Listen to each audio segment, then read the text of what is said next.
오늘 우리 주신 하나님 말씀은 요한계시록 21장 1절입니다. 요한계시록 21장 1절 말씀. 우리 한 목소리로 함께 읽도록 하겠습니다. 또 내가 새 하늘과 새 땅을 보니 처음 하늘과 처음 땅이 없어졌고 바다도 다시 있지 않더라. 아멘. 오늘은 벌써 5월의 마지막 주일입니다. 조금 전에 이야기했던 것처럼 우리의 환경이나 상황은 달라지지 않았습니다. 그럼에도 불구하고 우리의 마음을 새롭게 하고 각오를 새롭게 하고 새로운 마음으로 시작할 수 있으면 좋겠습니다. 우리가 2021년 들어서 2월 첫 번째 주부터 구약 성경과 신약 성경 중심 주제들을 살펴보고 있습니다. 작년 1년 동안 온 교우들이 함께 성경 일독을 하고 또 그 마음을 이어서 성경 전체의 흐름이 어떻게 되고 있는지를 정리하고자 하는 의미로 구약의 7가지 또 신약의 7가지 주제들을 같이 말씀으로 나누고 있습니다. 말씀을 나누는데 사용하고 있는 책은 7문장으로 읽는 구약이라고 하는 책, 7문장으로 읽는 신약이라고 하는 책입니다. 굉장히 잘 쓰여져 있는 책이고 신약, 구약 전체를 읽을 수 있는 전체의 흐름을 볼 수 있는 정말 좋은 책입니다. 여러분 그 주제 다 기억하시죠? 우리가 구약에서 다뤘던 7가지 주제, 신약에서 다루고 있는 7가지 주제 다 기억하실 줄로 압니다. 한 가지씩 점검해 보면 구약에서 첫 번째 다루었던 주제는 창조였습니다. 태초에 하나님이 천지를 창조하시니라. 성경은 어떻게 하나님이 천지를 창조하셨다, 어떻게 그것을 논리적으로 설명하거나 내용들을 이야기하지 않습니다. 하나님이 천지를 창조하셨다라고 선포하고 시작합니다. 그것을 인정하고 시작하는 것입니다. 그리고 창조에서 시작이 되었던 그것은 하나님의 목적이 있으시고 그 목적에 따라 움직이게 됩니다. 그래서 창조에서 시작된 하나님의 역사, 인간의 역사는 창조에서 시작해서 마지막 종말로 끝나게 됩니다. 그것을 직선적인 세계관이라고 이야기를 합니다. 하나님이 땅을 창조하시고 세상을 창조하시고 사람들을 창조하실 때 그 안에 품으셨던 계획이 있습니다. 그래서 두 번째 주제로 다루었던 것이 소명입니다. 땅의 모든 민족이 너로 말미암아 복을 얻을 것이다. 아브라함에게 주셨던 약속입니다. 아브라함에게 네가 나의 말에 순종하면 네가 이런 복을 받을 것이다. 네가 잘 살게 될 것이다. 잘 먹고 잘 살 것이다. 불로장생할 것이다. 그렇게 약속하신 것이 아니라 그에게 주신 것은 너로 말미암아 땅의 모든 민족이 복받게 하겠다라는 것입니다. 너로 말미암아 땅의 모든 민족이 돈을 많이 벌게 하고 땅의 모든 민족이 장수하게 하겠다, 그런 것이 아니라 아브라함이 받았던 복, 아브라함이 누리고 있는 그 복을 세상 모든 민족들이, 이 땅에 있는 모든 민족들이 누리게 할 것이다. 아브라함이 누렸던 복은 하나님과 함께하는 복입니다. 하나님이 인도하시고 하나님의 백성이 되는 복, 하나님의 자녀가 되는 복, 그 복을 아브라함을 통해서, 아브라함과 그의 자손을 통해서 땅 위의 모든 민족 가운데 나누어 주겠다라는 것입니다. 세 번째 주제는 해방이었습니다. 나는 너를 애굽 땅 종되었던 집에서 인도하여 낸 내 하나님 여호와니라. 400여 년간 이집트에 있었던 이스라엘 백성들이 자유를 얻고 해방됩니다. 노예였지만 이젠 자유자가 됩니다. 그들이 해방되는데 그들이 치밀한 작전 계획을 세우거나 그들이 그런 능력을 가지고 있어서 해방을 얻어낸 것이 아니라, 자유를 쟁취해낸 것이 아니라 하나님이 그들을 해방시켜 주셨습니다. 하나님이 그들을 노예되었던 땅에서, 종되었던 땅에서 구해 주셨습니다.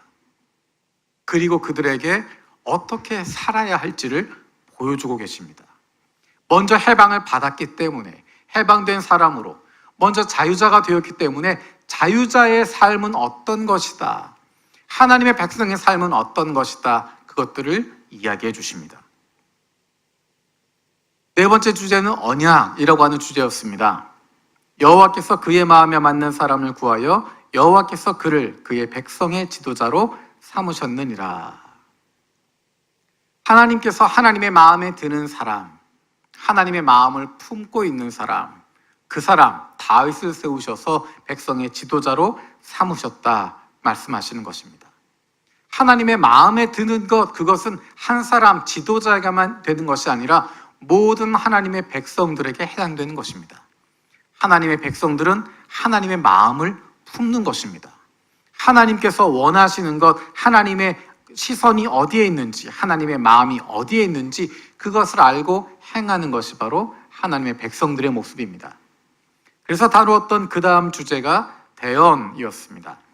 여호와께서 내게 구하시는 것은 오직 정의를 행하며 인자를 사랑하며 겸손하게 내 하나님과 함께 행하는 것이 아니냐. 하나님께서 이스라엘 백성들에게 구하시는 것이 무엇이냐라고 이야기할 때 그들이 제사를 잘 드리는 것, 그들이 종교적으로 탁월하게 하는 것, 그것을 원하시는 것이 아니라 하나님의 백성들에게 원하시는 것은 정의를 행하고 인자를 사랑하고 하나님과 동행하는 것이다 말씀하고 있습니다. 이스라엘 백성들이 그 길을 벗어날 때마다, 이스라엘의 왕들이 그 길을 벗어날 때마다 하나님이 선지자들을 보내주셨고 하나님의 마음을 전달하셨는데 그것이 바로 이 말씀입니다. 너희는 오직 정의를 행하고 인자를 사랑하고 하나님과 함께 해야 한다. 그것이 하나님 나라 사람들의, 하나님 백성들의 삶의 모습이다. 구약에서 이야기했던 6번째 주제는 복음이었습니다. 좋은 소식을 전하며 산을 넘는 발이 어찌 그리 아름다운가. 우리는 복음이라고 이야기하면 예수님만 생각하고 있습니다. 신약에서의 복음만 생각하고 있는데 이사야에서 먼저, 예언자들이 먼저 하나님의 좋은 소식, 복음을 선포하고 있습니다. 이 좋은 소식은 포로되었던 이스라엘 백성들에게 그들의 죄로, 그들의 조상의 죄로 말미암아 나라가 망하고 포로가 되어서 남의 나라 끌려가 살아가고 있는 그들에게 주시는 해방의 소식입니다. 하나님께서 지키신다. 하나님이 너희들을 보호하신다. 하나님이 너희들을 다시 회복시키신다. 단순히 상황이 나아진다는 것이 아니라 하나님께서 개입하신다고 하는, 하나님께서 일하신다. 하나님이 역사하신다. 하나님의 우리의 인생 속으로, 우리의 역사 속으로 들어오셔서 구체적으로 일하시고 하나님의 뜻을 펼치신다라고 하는 것이 바로 복음이었습니다. 그 복음을 가지고 있는 사람들의 삶의 모습이 바로 지혜서에 나와 있는 모습입니다. 그래서 7번째 주제가 지혜였습니다. 여호와는 나의 목자시니. 시편을 통해서 살펴볼 수 있는 놀라운 것은 하나님과의 관계입니다. 하나님에 대해서 투정할 수도 있고, 하나님에 대해서 불만을 표출할 수도 있고, 하나님 앞에서 싫다고 이야기할 수도 있고, 힘들다고 이야기할 수도 있고, 하나님을 신뢰하기 때문에, 하나님을 사랑하기 때문에, 하나님을 인정하고 그분이 나의 목자 되심을 인정하기 때문에 그분 앞에서 나의 마음을 솔직하게 이야기할 수 있고 내놓을 수 있고, 그러면 하나님이 그것 들어주시고 우리의 마음을 위로해 주시고 변화시켜 주시고 새롭게 만들어 주시는 것입니다. 우리가 신약에서 다루었던 첫 번째 주제는 바로 성취였습니다. 주는 그리스도시요 살아계신 하나님의 아들이시니이다. 조금 전에 이야기했던 구약에 나온 복음의 말씀들, 그것은 하나님께서 역사 가운데 들어오신다라는 것인데 그것이 성취되었다는 것입니다. 메시아가 이 땅에 오신다라는 것인데 그것이 성취되었다는 것입니다. 바로 예수 그리스도를 통해서. 예수님이 하나님의 아들이시기 때문에, 그분이 메시아 그리스도이시기 때문에 구약을 통해서 주셨던 약속들이 그분을 통해서 이루어졌습니다. 그 주님께서 하셨던 메시지는 바로 하나님 나라에 대한 부분입니다. 때가 찼고 하나님 나라가 가까이 왔으니 회개하고 복음을 믿으라. 예수님께서 이 땅에 오셔서 선포하셨던 것은 더 좋은 나라를 만들어라, 더 착하게 살아라, 더 열심히 살아라 라고 말씀하시는 것이 아니라 하나님의 나라가 왔다라고 선포하는 것입니다. 구약에서 이야기했던 하나님의 나라, 하나님이 임하시는, 하나님이 통치하시는 그 나라가 예수님이 이 땅에 오심으로 말미암아 이루어지기 시작했다라는 것입니다. 하나님의 나라가 이미 너희 가운데 임했다. 이제부터 시작했다. 너희가 그 가운데 있다라는 것입니다. 신약의 세 번째 주제는 십자가였습니다. 인자가 죽임을 당하고 제3일에 살아나야 하리라.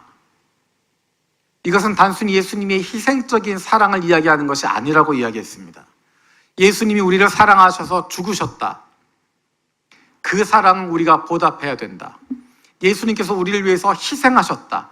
그것으로 끝나는 것이 아니라 창조주가 자신의 모든 것을 내어놓으실 뿐만 아니라 우리를 위해서 섬기러 오셨을 뿐만 아니라 그 모든 것을 다 내어주신 것처럼 예수를 따르고 있는 사람들은, 예수의 제자들은, 하나님의 백성들은 자기 십자가를 지고 주님을 따르라고 말씀하십니다. 내 십자가를 진다고 하는 것은 내가 하고 싶지 않은 일을 하거나 내가 부담되는 일을 하거나 내가 무엇인가 잘못했을 때 그것 때문에 오는 대가를 치르는 것을 나의 십자가라고 말하는 것이 아니라 예수님께서 십자가를 지시고 섬기셨던 것처럼 우리에게 맡기신 이들을 섬기는 것, 돌보는 것, 그를 위해서 희생하는 것, 그것이 바로 우리에게 맡겨주신 십자가를 지고 가는 것입니다. 신약에서 나누었던 네 번째 주제는 은혜였습니다.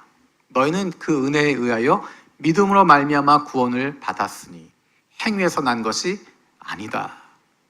이스라엘 백성들이 출애굽할 때, 그들이 애굽에서 나오게 될 때 그것이 그 이스라엘 백성들의 능력으로, 작전으로, 탁월함으로 이루어진 것이 아니라 하나님의 일방적인 은혜로 그들이 해방되었던 것처럼 우리가 구원받은 것, 우리가 죄의 노예, 죽음의 노예, 거기에서 벗어날 수 있었던 것은 우리의 노력이나 우리의 자격이 아니라 하나님의 전적인 은혜였습니다. 우리가 믿음의 가정에 태어났기 때문에 구원받은 것도 아니고 우리 어머니, 아버지가 나를 위해서 기도하시기 때문에 구원받은 것도 아니고 내 아내가 혹은 남편이 열심히 교회를 섬기기 때문에 내가 구원받는 것도 아니고 내가 교회에 오랫동안 열심히 봉사하기 때문에 구원받는 것도 아니고 나의 노력이나 나의 능력이 아니라 하나님의 전적인 은혜로 구원받은 것입니다. 그래서 선물로 받은 것이라고 이야기하고 자랑할 것이 없다라고 말씀하십니다. 그럼에도 불구하고 우리는 조금이라도 자랑하고 싶은 마음에 그래도 내가 이만큼 열심히 하고 있으니까, 그래도 내가 이만큼 착하니까, 그래도 내가 이만큼 열심히 공부했으니까, 그래도 이 정도 자격은 있으니까 구원받았다라고 자꾸만 생각하게 되고 그 기준으로 다른 사람들을 판단하게 되고 정죄하게 됩니다. 성경은 다시 한번 이야기합니다. 우리는 은혜로 구원받았고 행위에서 난 것이 아니니 자랑할 것이 없다 말씀하십니다. 그리고 나누었던 주제는 언약이었습니다. 너희는 택하신 족속이요 왕같은 제사장들이요 거룩한 나라여 그의 소유가 된 백성이다.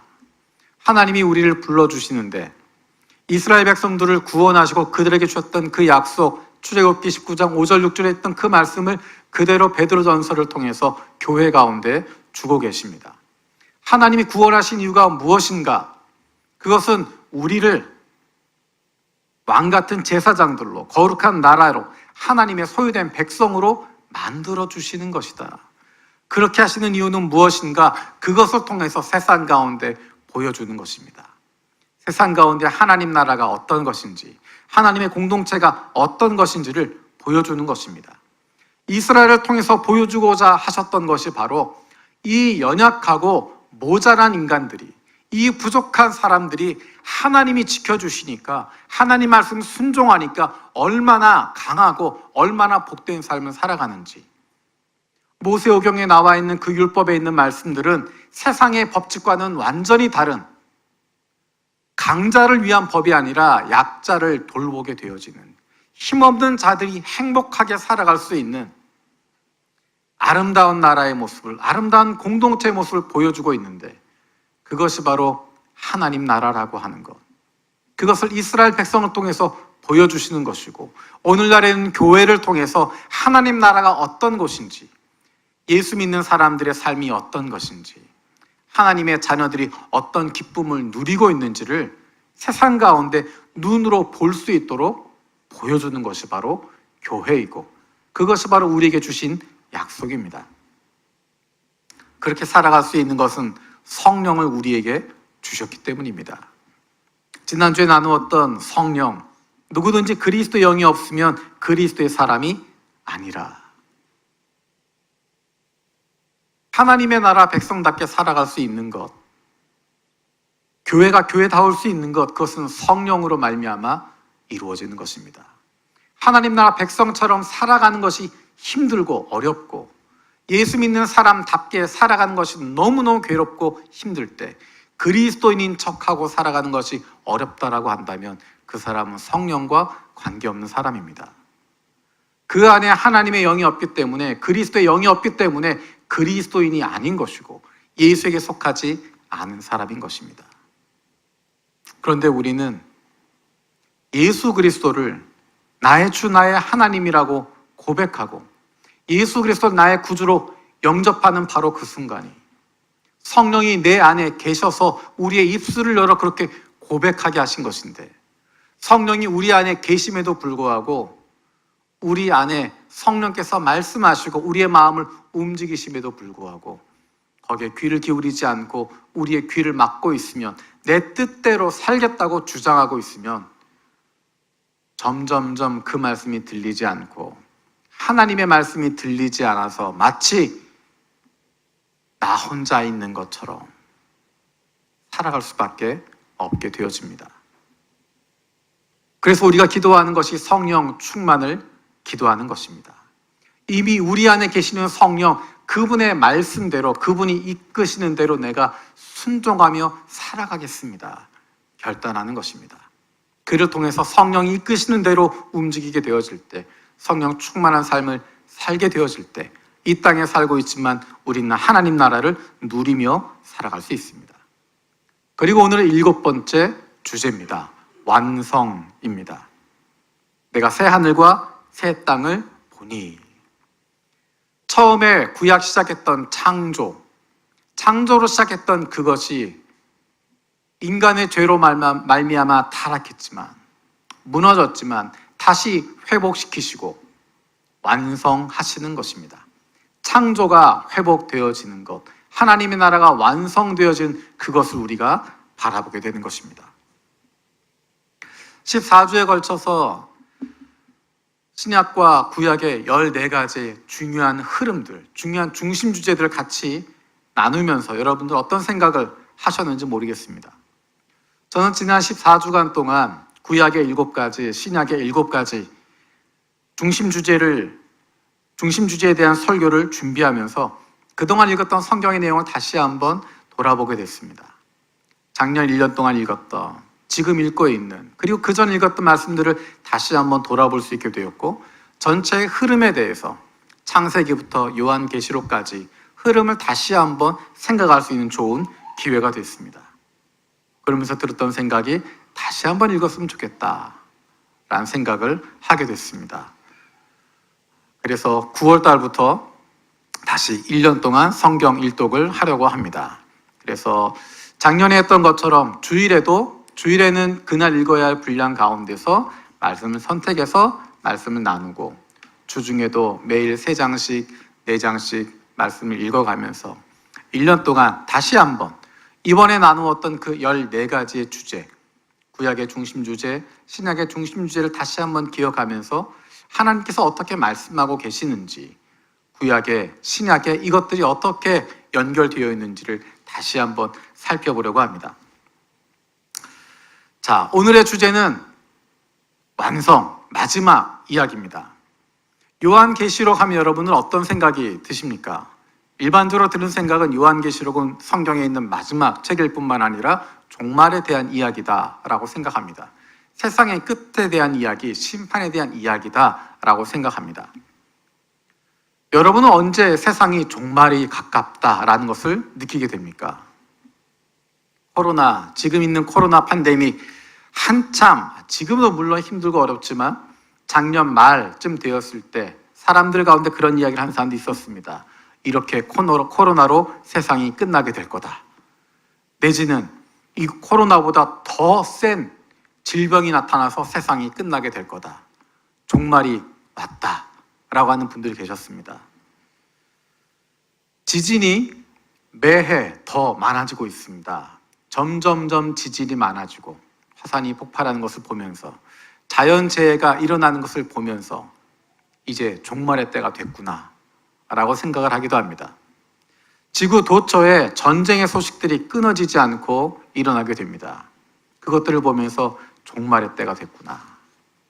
때로는 뉴스에 나오고 있는 반인륜적인 사건들, 그 전에 생각하지도 못했던 어떻게 사람이 이럴 수 있어 라고 하는 일들이 끊임없이 나오는 뉴스를 보면서 세상 끝날 때가 됐구나 하는 생각들을 하기도 합니다. 어르신들뿐만 아니라 우리는 나보다 어린 사람들이 살아가는 모습을 보면서 요즘 젊은 것들이 그것들 사는 것을 보면 말세다 라는 생각들을 할 때도 있습니다. 요즘 사람들이 젊은 것들이 라고 하는 것은 지금뿐만 아니라 2000년 전에도 그리고 고대 수메르인들도 이야기했던 늘 자기 세대보다 어린 세대는 다 잘못된 것으로 생각하고 마치 세상이 망할 것처럼 생각했던 부분들을 가지고 있습니다. 세상에서 공통적으로 이야기하고는 말세, 세상의 끝이라고 하는 것은 없어지는 것입니다. 없어지는 것이고 끝나는 것이고 두려움으로 가는 것입니다. 요한계시록에서 보여주고 있는 마지막이라고 하는 것은 어떤 것일까? 언제 세상의 끝이라고 이야기할까? 성경은 종말에 대해서 무엇이라고 말하고 있나? 여러분은 종말에 대해서 성경이 뭐라고 기록하고 있는지 아십니까? 세상의 끝에 대해서 무엇이라고 말하고 있는지, 어떤 마음을 가지고 있는지 여러분 아십니까? 놀라운 것은 성경은 그것을 피하려고 하지 않습니다. 세상의 종말에 대해서 기대하는 마음을 가지고 있습니다. 세상의 종말을 기다리고 있고 오히려 반기고 있습니다. 왜 그럴까? 오늘의 본문 말씀 다시 한번 읽도록 하겠습니다. 요한계시록 21장 1절 세 번역으로 같이 읽겠습니다. 시작.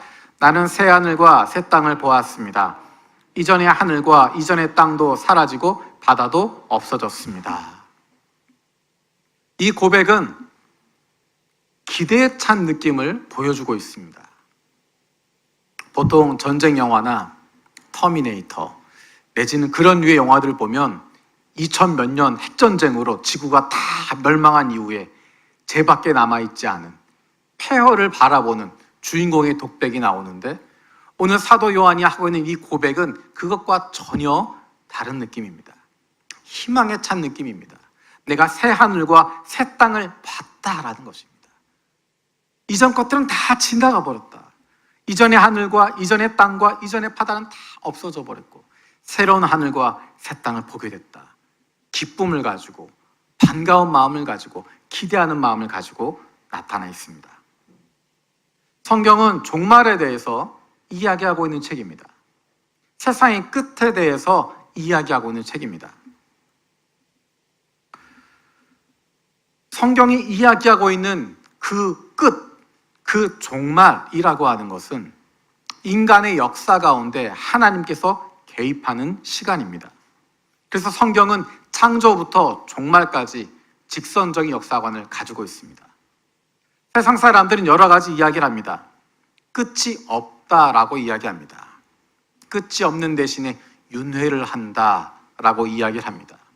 이 세상 끝나면 개인의 삶이 끝나고 나면 다음 생으로 윤회를 한다. 그 다음 생이 있다라고 이야기하고 세상에 대해서도 마찬가지로 그렇게 이야기합니다. 요즘에 영화에서 자주 등장하는 소재는 지구에서의 삶이 끝나고 나면 다른 평행 우주에서 그 삶이 이어지고 있다라고 하는 이야기를 합니다. 끝이 없다라고 이야기하고 싶어 합니다. 하지만 성경은 분명하게 이야기합니다. 처음이 있고 끝이 있다. 그 끝에 대해서 성경은 무엇이라고 이야기하는가? 하나님이 개입하시는 순간이라고 이야기합니다.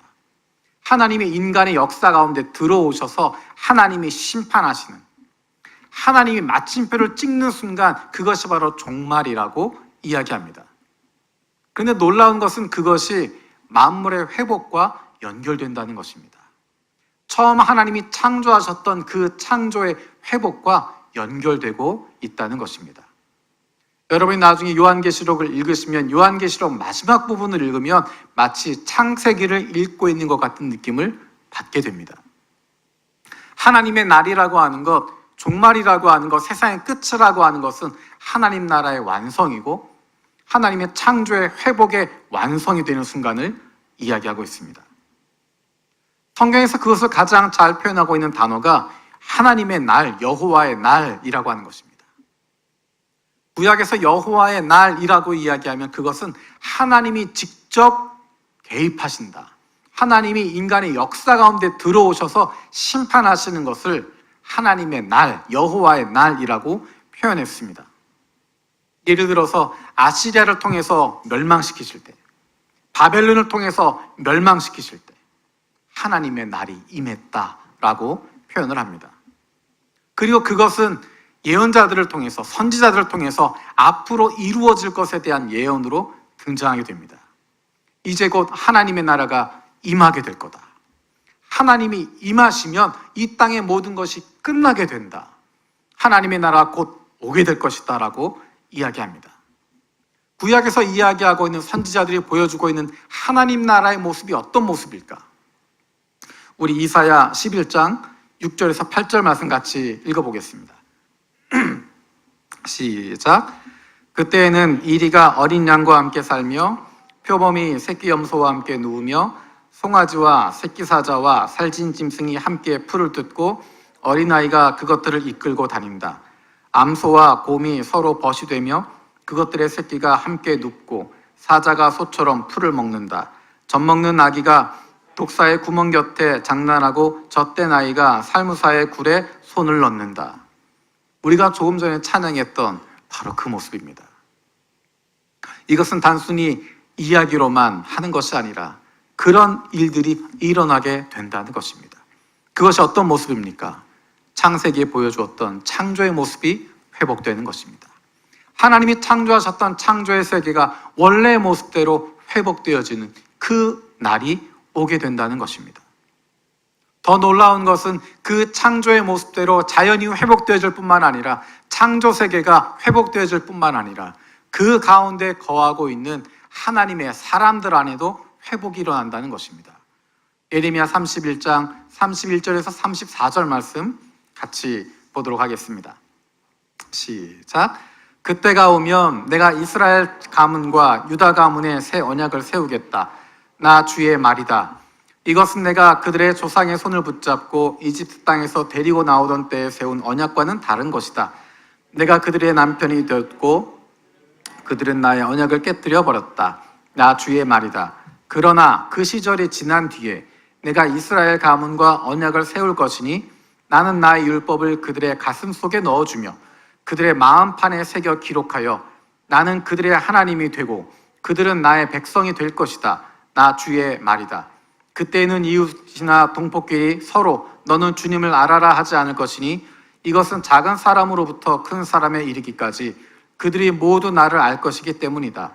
내가 그들의 허물을 용서하고 그들의 죄를 다시는 기억하지 않겠다. 나 주의 말이다. 하나님의 나라가 이루어졌을 때, 하나님이 그때가 임하게 되었을 때 사람들 안에 일어나는 변화를 이야기합니다. 하나님의 법이 우리 안에 새겨지고 의가 승리하게 되어지고 모두가 하나님을 인정하고 모두가 하나님의 마음에 있는 그 뜻대로 살아갈 수 있다는 것입니다. 창조의 세계가 창조하셨던 그 모습이 회복되어진다라는 것입니다. 근데 여러분 지난주에 나눴던 말씀 기억하십니까? 하나님께서 성령을 우리 가운데 부어주셔서 우리 가운데 성령을 부어주셔서 일어나는 일을 기억하십니까? 다른 표현으로 이야기하면 하나님께서 그 마음을, 하나님의 영을 우리 안에 부어주셔서 우리의 마음을 새롭게 하여 주시고 하나님의 마음을 품게 하여 주시고 하나님의 사람으로 살아갈 수 있게 만들어 주십니다. 그것이 바로 예레미야 선지자가 고백했던 하나님의 나라가 임하게 되었을 때 하나님이 그 율법을 그들의 가슴 속에 넣어주고 그들의 마음판에 새겨 기록해 주신다고 하셨던, 그래서 더 이상 이웃이나 동포에게 너는 주님을 알아라 할 필요가 없고 모두가 다 하나님을 알고 하나님의 뜻을 알고 그 뜻에 맞추어 살아갈 수 있게 된다는 것입니다. 우리 안에 성령을 부어주셔서 하나님의 마음을 부어주시고 우리가 그 말씀대로 그 마음에 맞추어 하나님의 자녀로 살아갈 수 있게 되어진 바로 그것이 우리 안에 하나님 나라가 시작된 그 증거가 되고 있습니다.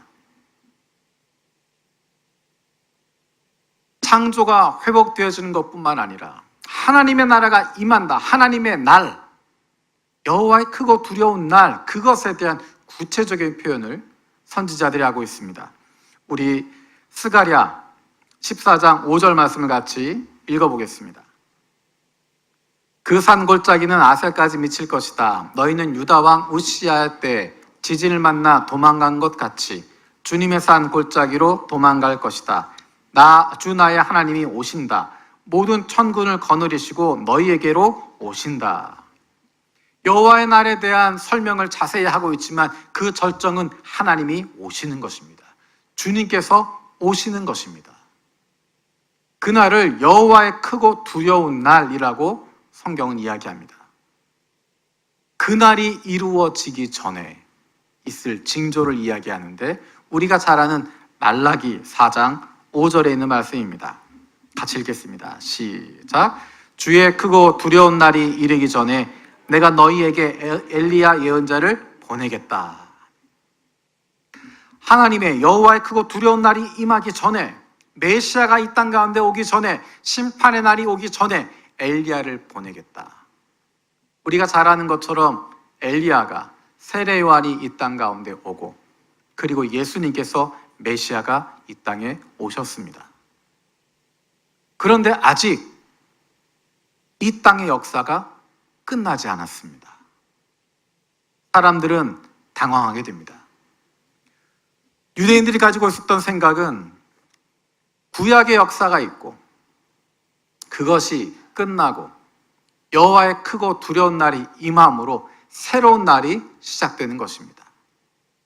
구약의 인간의 역사가 끝나는 날, 끝나는 순간, 그때 새로운 하나님의 나라가 전적으로 시작된다라고 믿고 있었습니다. 그런데 예수님께서 보여주신 것은 이것이 겹쳐 있는 모습입니다. 하나님의 나라가 인간의 역사 가운데, 세상 가운데 침투하게 되는 것이고 시작하는 것입니다. 그래서 지금의 시기는 이 둘이 겹쳐 있는 가운데 우리가 살아가고 있습니다. 아직 인류의 역사는 끝나지 않았고 그 인류의 역사 가운데 하나님의 나라가 시작되어진 그 가운데 살아가고 있습니다. 예수께서 이 땅에 오심을 통하여서 이 땅 가운데 하나님의 나라가 시작되었고 아직 끝나지 않은, 아직 완성되지 않아서 주님의 다시 오심을 기다리게 되는 것입니다. 주님이 다시 오시는 그날 이 땅의 역사는 끝나게 되는 것이고 완성된 하나님의 나라가 이루어지게 되는 것입니다. 그래서 그 종말이라고 부르는 것이 이미 시작된 것이고 그것이 진행되는 가운데 있습니다.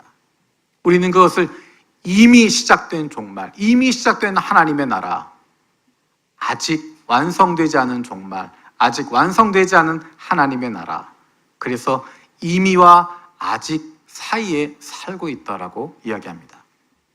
신약 성경에서 사도들이 계속 강조하는 것은 바로 그것입니다. 우리가 마지막 때를 기다리라는 것입니다. 지금 종말의 때를 살아가고 있는데 그 끝을 기다리라는 것입니다.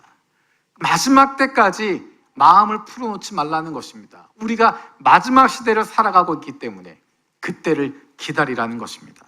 우리 베드로전서 1장 20절 말씀 같이 읽겠습니다. 시작. 하나님께서 이 그리스도를 세상이 창조되기 전에 미리 아셨고 이 마지막 때에 여러분을 위하여 나타내셨습니다. 요한일서 2장 18절 말씀도 같이 읽겠습니다. 시작. 어린이 여러분, 지금은 마지막 때입니다. 여러분이 그리스도의 적대자가 올 것이라는 말을 들은 것과 같이 지금 그리스도의 적대자가 많이 생겼습니다. 그래서 우리는 지금이 마지막 때임을 압니다. 어떤 사람들은 이렇게 이야기합니다. 2000년 전에 있었던 이야기. 2000년 전에 지금이 마지막이라고 이야기했던 그 마지막이 여전히 유효한 가운데 있습니다. 여전히 우리는 그 마지막 시대를 살아가고 있습니다. 이 마지막 시대를 살아가고 있는 우리들이 어떻게 살아야 할 것인가? 사도 바울은 예수님을 일컬어서 첫 열매라고 하는 표현을 사용합니다. 부활의 첫 열매가 되었다라고 이야기합니다. 첫 열매라고 하는 것은 6월절 이후에 이어지는 무교절이나 오순절 기간에 성전에 바치는 첫 번째 제물입니다.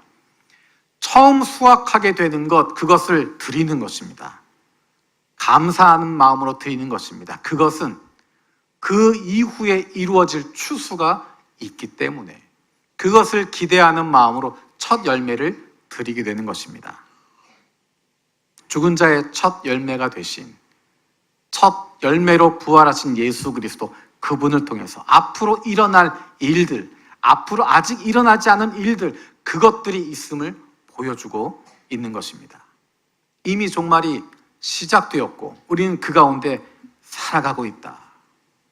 로마서 13장 11절 12절 같이 읽겠습니다. 여러분은 지금이 어느 때인지 압니다. 잠에서 깨어나야 할 때가 벌써 되었습니다. 지금은 우리의 구원이 우리가 처음 믿을 때보다 더 가까워졌습니다. 밤이 깊고 낮이 가까이 왔습니다. 그러므로 우리는 어둠의 행실을 벗어버리고 빛의 갑옷을 입읍시다. 베드로전서 1장 3절 말씀도 같이 읽겠습니다. 그러므로 여러분은 마음을 단단히 먹고 정신을 차려서 예수 그리스도께서 나타나실 때 여러분이 받을 은혜를 끝까지 바라고 있으십시오. 성경 우리에게 끊임없이 이야기합니다. 마지막 때를 살고 있기 때문에 끝까지 소망을 잃어버리지 말고 정신 차려야 된다라고 이야기합니다. 단단히 마음을 챙겨야 한다. 단단히 마음을 먹고 정신 차리고 끝까지 어둠의 행실을 벗어버리고 빛의 갑옷을 입자라고 이야기합니다.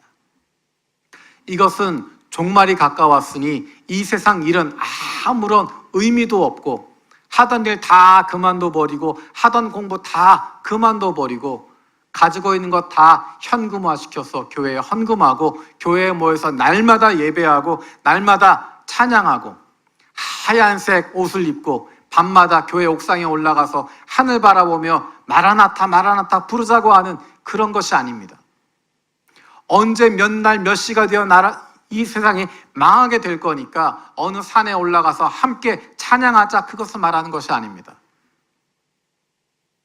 2000년 전 우리의 믿음의 선배들은 마지막 때를 바라보면서 하루하루의 삶을 성심을 다해서 최선을 다해서 살아갔습니다. 매일매일의 삶을 하나님 나라의 삶으로 누리면서 살아갔습니다. 그것이 교회의 모습으로 나타나게 됩니다. 로마 제국도 무너뜨리지 못했던 교회, 그 힘은 바로 하나님 나라에 대한 소망을 가지고 있었고 매일마다 마지막 시대를 살고 있었기 때문에 최선을 다해서 날마다 최선을 다해서 살아왔기 때문입니다. 그것은 의무로 한 것도 아니고 억지로 한 것도 아니고 성령으로 거듭났기 때문에 하나님의 자녀가 되었기 때문에 하나님 나라 백성이 되었기 때문에 이 세상에 속하지 않고 세상이 줄 수 없는 것들을 누리는 삶을 살아가게 되는 것이고 세상의 부함이나 비남에 가난함에 붙잡히지 않고 세상 사람들의 박수에 흔들거리지 않고 하나님 말씀 바라보면서 우리에게 상 주시는 그 하나님 바라보며 우리의 믿음의 동료들을 서로 챙기고 돌아볼 수 있었던 아름다운 가족을 만들어갈 수 있었기 때문입니다. 그 교회가 있었기 때문에 하나님의 나라가 이 땅 가운데 보여지는 것이고 사람들은 세상과는 다른 하나님의 나라를 교회를 통해서 보게 되는 것입니다. 우리가 사람들에게 쉽게 하는 이야기가 교회는 사람 보고 다니는 거 아니다라는 이야기가 있습니다. 예수는 하나님 믿는 거지 사람 보고 믿는 거 아니다라는 말이 있습니다. 그 말은 무책임한 것이고, 그 말은 게으른 이야기고, 그 말은 성실하지 못한 이야기입니다. 하나님은 교회 다니는 사람들을 보고 믿게 되는 겁니다. 예수님이 어떤 분인지 모르는 사람들은 교회 다니는 사람들을 보면서 그것을 아는 것입니다. 하나님의 나라가 어떤 곳인지는 교회 공동체를 보면서 발견하게 되는 것입니다. 바로 우리의 삶의 모습을 통해서, 특별히 교회 안에서의 모습이 아니라 우리가 직장에서 살아가는 모습, 학교에서 공부하는 모습, 가정에서 생활하는 모습, 믿지 않는 사람들과 함께 살아가고 있는 동안에 우리가 살아가는 그 모습을 통해서 하나님의 나라가 나타나게 되는 것이고, 그것이 바로 하나님 나라의 가치가 결정되는 것입니다. 하나님께서 우리를 하나님의 자녀로 불러주셔서 이 땅에 살아가고 있지만, 우리는 이 땅에 속한 사람이 아니라 하나님 나라에 속한 사람으로, 하늘에 속한 사람으로 이 땅을 초월하고 하나님 나라의 기쁨을 날마다 누릴 수 있는 삶으로 불러주셨습니다. 우리에게 필요한 것은 그것을 누리며 살아가는 것입니다. 날마다 하나님 나라 백성의 특권을, 하나님의 자녀된 기쁨을 마음껏 누릴 수 있는 저 여러분들 되어지기 원합니다. 기도하겠습니다. 살아계신 아버지 하나님, 감사드립니다. 하나님의 날을 기대합니다. 주님의 다시 오심을 사모합니다. 우리의 마음 가운데 세상이 싫어서가 아니라 지금 사는 게 힘들고 어려워서 빨리 끝났으면 좋겠다 그러는 것이 아니라, 지금도 최선을 다해서 살아가고 기쁨을 누리고 있지만 마침내 하나님께서 이루어 주실 그 하나님, 그 완성된 하나님 나라의 기쁨을 누리고 싶은 마음에 주님의 다시 오심을 사모할 수 있는 하나님의 자녀들 되게 하여 주시옵소서. 이 세상 살아가는 동안에 하나님 나라 백성의 특권을, 하나님의 자녀들의 기쁨을 마음껏 누리며 살아가게 해 주시고, 그로 말미암아 아직도 어둠 가운데 있는 이들이, 아직도 죽음에 종되어 있는 이들이 하나님께로 나아올 수 있는 은혜가 있게 하여 주시옵소서. 감사드리고 예수님의 이름으로 기도드립니다. 아멘.